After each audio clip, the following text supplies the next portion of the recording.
Good evening, Belize, and welcome to XTV's news broadcast for Friday, March 7, 2025. Making the headlines tonight, passenger bus overturns near Hollover Bridge. Over 30 passengers receive injuries. Bus driver caught on video driving recklessly. And business community in favor of more political debates. We take our first break and return with the news in detail.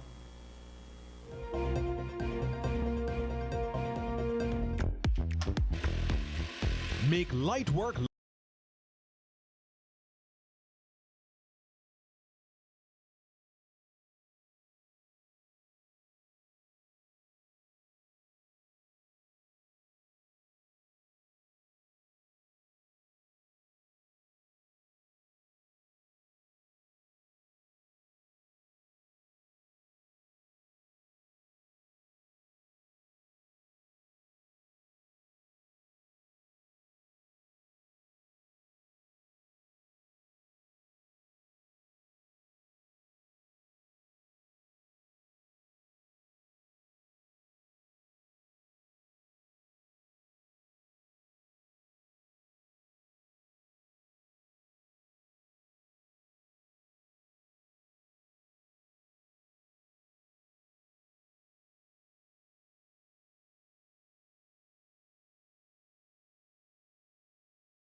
Brought to you by the Election and Boundaries Department.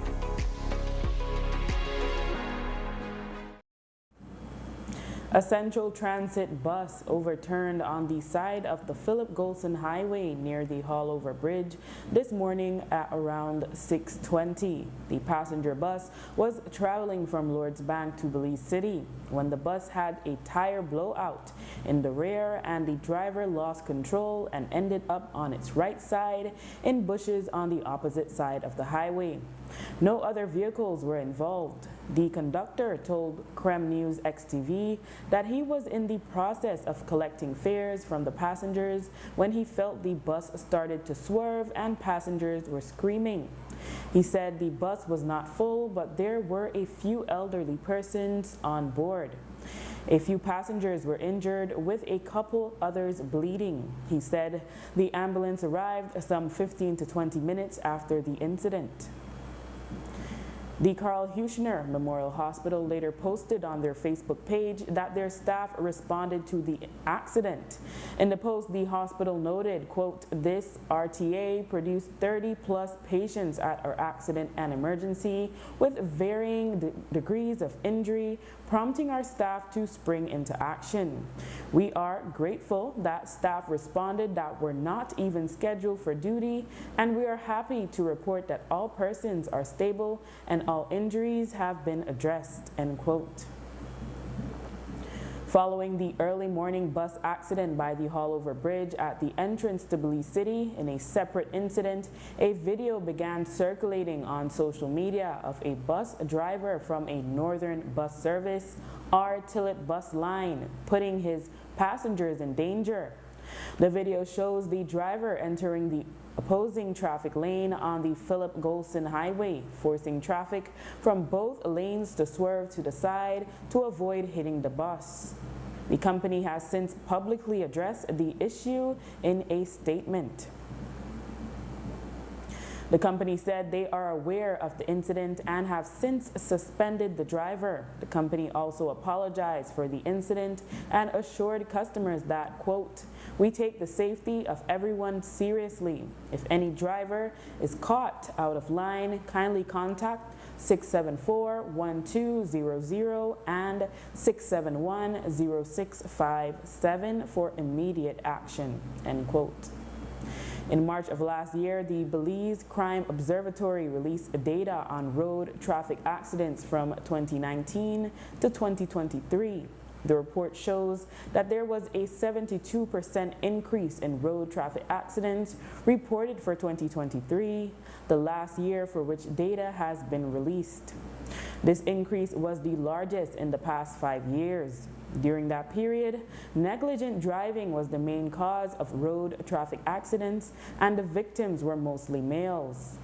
Motorists are advised to drive with due care and attention while traversing the nation's highways for their own safety and that of other drivers, passengers, and pedestrians. As the general elections draw near, there have been very few debates taking place across the country. Belize does not have a culture of relying on debates for voters to choose their preferred political candidate. The Belize Chamber of Commerce and Industry BCCI President Catherine Main told the media on Wednesday that the chamber is in favor of more political debates and said they would be in favor of assisting in an unbiased capacity, as the debates would also help business stakeholders more informed on candidates' proposed policies. We have worked with the Jamaica Debate Commission, and that Jamaica Debate Commission also put us in connection with a regional debate commission.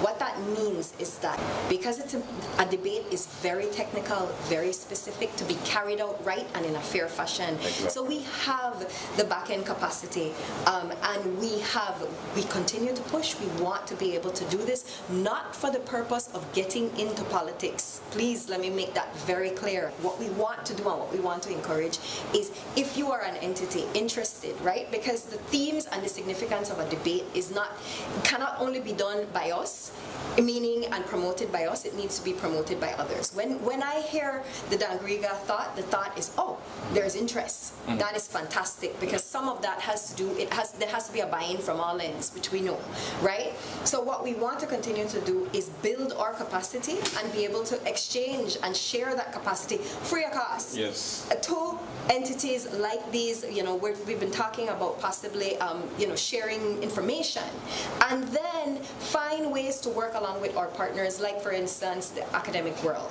right? For people to better understand what a debate really is, how it is impactful, how it speaks to policy, right? And policy that affects all of us. We talked about 4 areas today. So this is the path. And yes, if we are, with that reputation of fairness, we are happy to support, of course. In December of last year, the government of Belize introduced GST-free weekends ahead of the Christmas holiday season. It brought a lot of issues, and some establishments even chose to remain closed to avoid the hassle. This week, the president of the Belize Chamber of Commerce and Industry, Catherine Main, told the media that the business community was actually in favor of the initiative. They just needed more time to prepare. She said they would actually like to see more of such weekends in the coming year. Yes, I think there were bumps in the road, but bumps in the road, if we take them and learn from them, can only help us, right? So with the GST holidays, we are happy to hear already that there is conversations about August, right? Back to schools, July, August, and then also a return for Christmas as well. What we're asking for and what we've been communicating, this is an area where we have collaborated on, and we want to continue to collaborate, is again, let's talk about how we can plan in advance so that those businesses that need time to prepare, like for instance the more complex ones like a grocery store, which was one of the most popular areas, right? Because we have 0 rated items, and then we have items that will cost GST, or will have GST within a grocery store. Those entities have to prepare for that so that it's carried out well. Also, we also need to be able to predict and better understand what was the value that was gained in that, right? And so we hope that whichever administration wins immediately following the elections, those kind of discussions can start and we can prepare so that that sort of benefit, which we heard was really beneficial and popular all around, can continue. After the break, Elude Miller elected as Belize City Deputy Mayor. Stay with us. Once you have land, you're not going to be poor.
Freetown, donde estás mejor vivo que muerto. Farmacia Freetown, teléfono 22 32 87 6. The Belize City Council today announced that Eliud Miller has been unanimously voted by the council to be the deputy mayor of Belize City for the 2025 to 2026 term. In a post on Facebook, Miller thanked his fellow councilors as well as the previous deputy mayor, Alan Pollard Jr. Miller said he looks forward to working alongside Mayor Bernard Wagner and the rest of the team. In his post, he also said he feels ready for the challenge, stating, quote, "My journey from an intern at the City Council through the Finance Department and into administration has been invaluable. As a first-generation college graduate, I have had to work exceptionally hard to be where I am today. These experiences, combined with my academic qualifications and extensive work in local government, place me in a unique position to advocate for the needs and aspirations of our residents," end quote.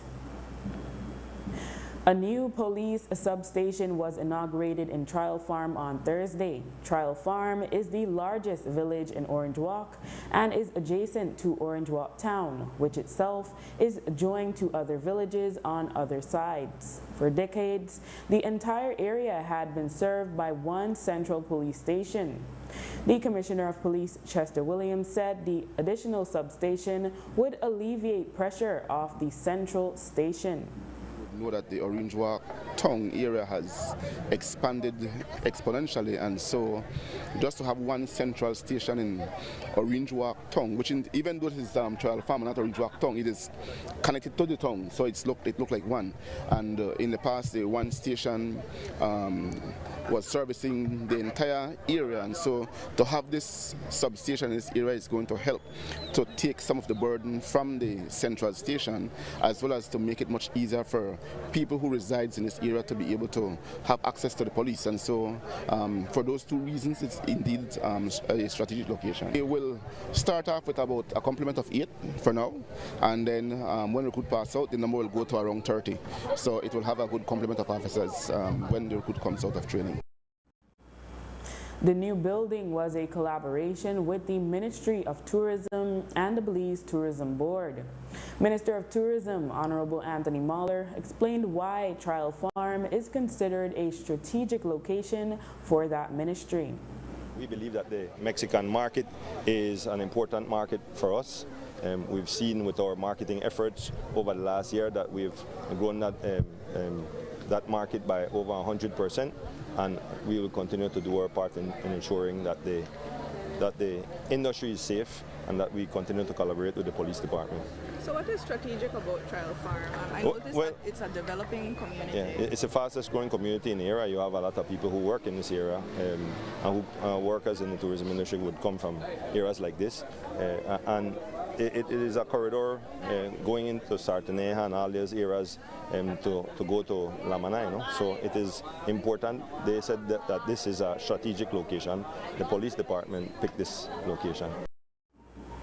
With the new police substation opening in Trial Farm, Orange Walk, the Belize Police Department will be stretched thin even further. The Commissioner of Police, Chester Williams, admitted on Thursday that they are short of staff, but he said they do need to expand. Williams explained that it adds a sense of security to communities when the police are easily accessible. The truth is, yes, we're stretched thin, but there is also a need for us to expand and to decentralize our services. At the end of the day, we provide a service to the community, and when we have stations that are not so accessible to the public, it tends to take away that sense of security from people. And so, yes, as much as we're stretched to a certain extent, we have to find ways to be able to make sure that we reach as much people as we can. And again, we have a recruit squad in training who should be coming out very shortly. In more more police news. With the increase in narcotics-related crime spilling over from southern Mexico, the government has committed to ensure that the Belize Police Department has ample presence in the north of the country. On Thursday, Commissioner of Police Chester Williams gave the media an update on some of what the police are doing to keep such crimes at bay. The truth is the government have spent over $1 million, not $1 million. $1 million was in the first instance. Since then we have gone back to the Prime Minister and made requests of additional funds, and those were also approved. As I've said before, the government have showed their commitment in making sure that we're able to police the northern corridor as well as the northern border areas, and so the monies are being spent in that area. Looking at resources for the team to operate effectively. We have purchased ammunitions, we have purchased firearms, we have purchased vehicles, drones, body armored, name it, we have done so with a view to make sure that the officers who works along the northern border are equipped and safe. And yes, one can say that we still see incidents now and then, and certainly the border area is extremely huge and very porous, and so there are going to be incidents now and then, but the truth be told, we have seen a tremendous reduction in those incidents. I think that the team, the police and the BDF working along the northern irregular border area are doing an exemplary work, and the work that they are doing have yielded great success, and we have seen a significant reduction in the activities of cartels coming over into Belize. After the break, a northern marching band shine in Chetumal Carnival. Stay with us. Once you have land, you're not going to be poor.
As we have reported, there is an ongoing court case concerning the legitimacy of the voters list in the Cayo North constituency.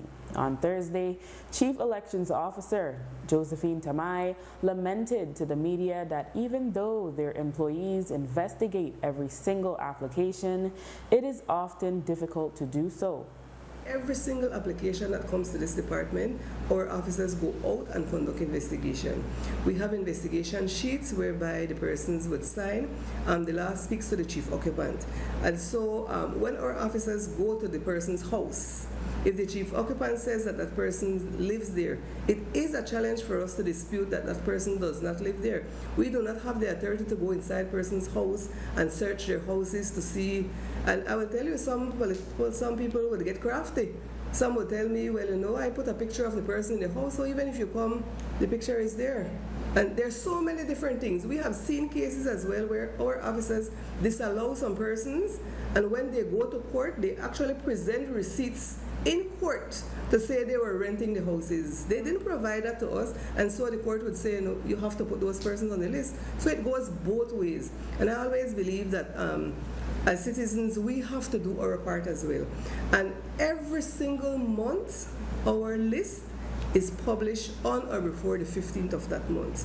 And so between the 15th and the 25th of every month, persons have an opportunity, persons who are registered in that electoral division, to make objections. It's unfortunate that in Belize, it's only when election time is coming that people really pay attention to those things. Yes, it becomes frustrating at many times because then all sorts of accusations come from it. But everybody has to do their part, where we should be each other's keepers at least, and just don't wait until when an election is being called to make all these accusations and all these things. Because when it goes to court, we have the information that is provided to us. But like I said, who are we to tell you that this person does not live there?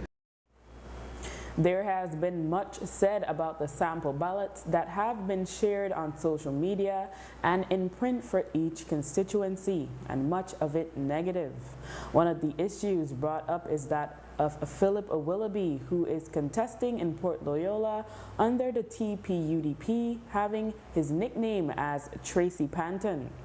The other issue continues to be the multiple red options in certain constituencies. On Thursday, Chief Elections Officer Josephine Tamay clarified that the candidates themselves indicate their nicknames. She also said that other decisions are made by the Elections and Boundaries Commission and not the department. Well, when it comes to what goes on the ballots, that's basically a decision that every candidate will make for his or herself.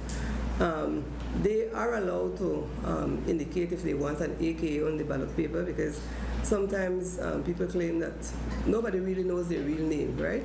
And it's unfortunate what is happening as a public officer, and many people might think that when it comes to politics we're involved, but we're separate and apart. We have no political affiliation as public officers. And so whatever the commission decides, those are what we actually carry out. I am not a commission member. I have no vote on the commission, because I know some people tend to confuse the two many times. But we all have our roles and responsibilities. And so we know that the commission is made up of 5 persons, and so they're the ones who would vote on any decision that needs to be taken. In more election news, as we have reported, registered voters in Pickstock and Fort George in Belize City will not get the chance to exercise their rights to vote next week in the general elections. The incumbent representatives in these constituencies were not challenged and were declared automatic winners. This week, Chief Elections Officer Josephine Tamay told the media that it is the first time that has happened in Belize, but said the law does allow for it.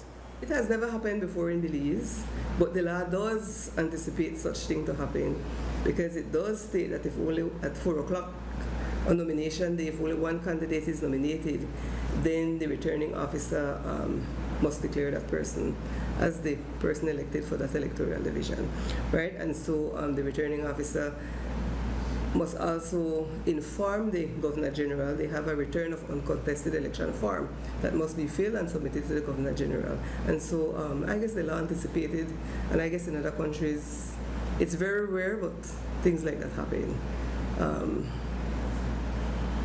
So the county officers who are stationed for that area, the polling officers, will they be redirected to another area? Some of them, yes, because since they won't go into elections, some of them are reassigned to other areas in terms of replacements for persons, public officers who are ill or who cannot conduct election duties for some reason or the other.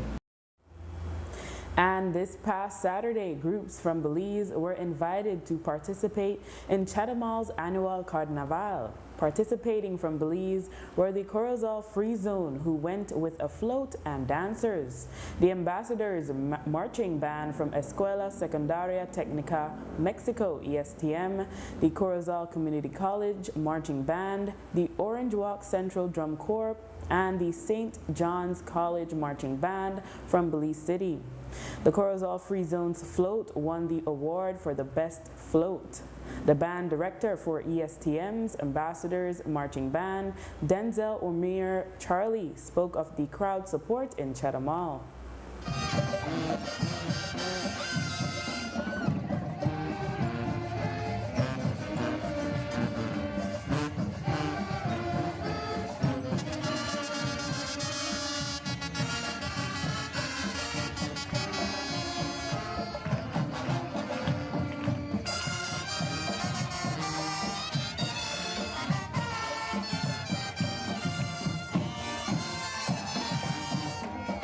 Clearly, the carnival invite Belizeans to go over there.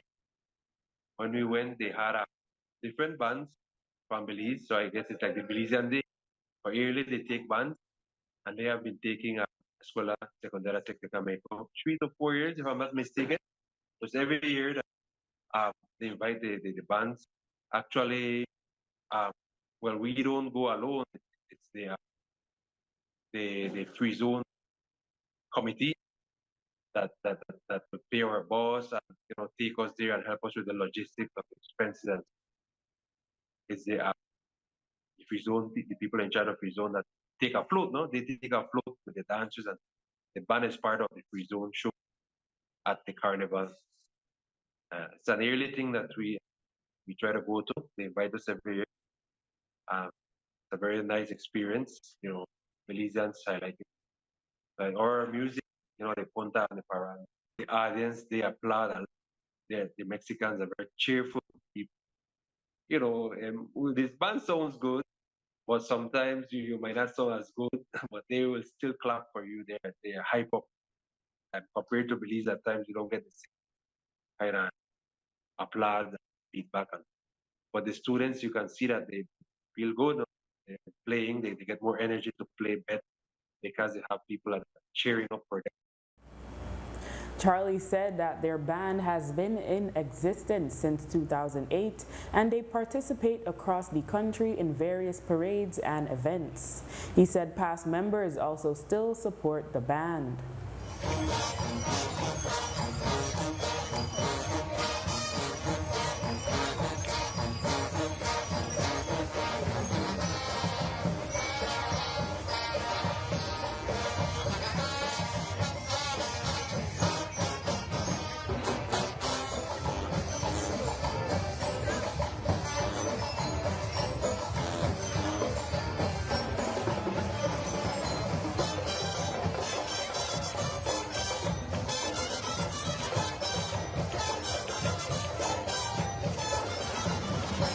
Well, the band right now of musicians comprise about 40 musicians and 15 dancers, and roughly like 60 with the people who hold the banner, like a 60-piece member of the band. The band has been in existence from way 2008 or so with the previous music teacher, Mr. Karen McCullough, who's passed away. He was the founder of it. He began it. And as music teacher, recently joined in 2024. But they have been playing, they have been a band, an existing band playing at different events, parades, September celebration. band fest, right? The band has been participating in those events. And so it has been coming from a long way. It has gone through a long way. Some of those members are still here from the beginning. The CCC Marching Band also shown this past Saturday in Cheddar Mall. CCC Principal Matias Casanova said that not all the band members were able to go, but that it was a wonderful experience for those who were able to perform across the border.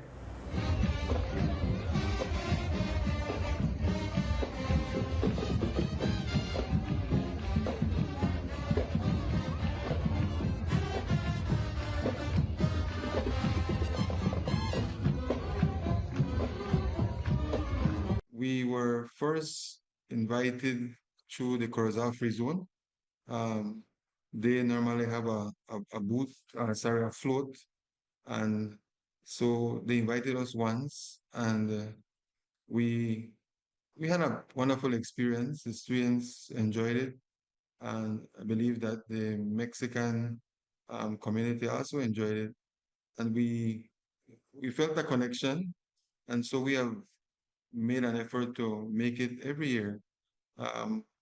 From time to time, like last year we had a sponsor. This year we went on our own, but we have tried to be there for every opportunity that we've had. I'm certain it was a wonderful experience for them, having an opportunity to showcase the talent of our school, of our community. The Mexican community embraces them because the marching band in Belize is something that has grown in the past years. However, in Mexico, it's not something that is common. So the Mexican community is always welcoming, and obviously it's a good way to motivate our students to want to continue engaging in the marching band. Casanova said that he was grateful for the job done by the students in the band, but he also thanked the parents, teachers, and community for their continued support of the marching band.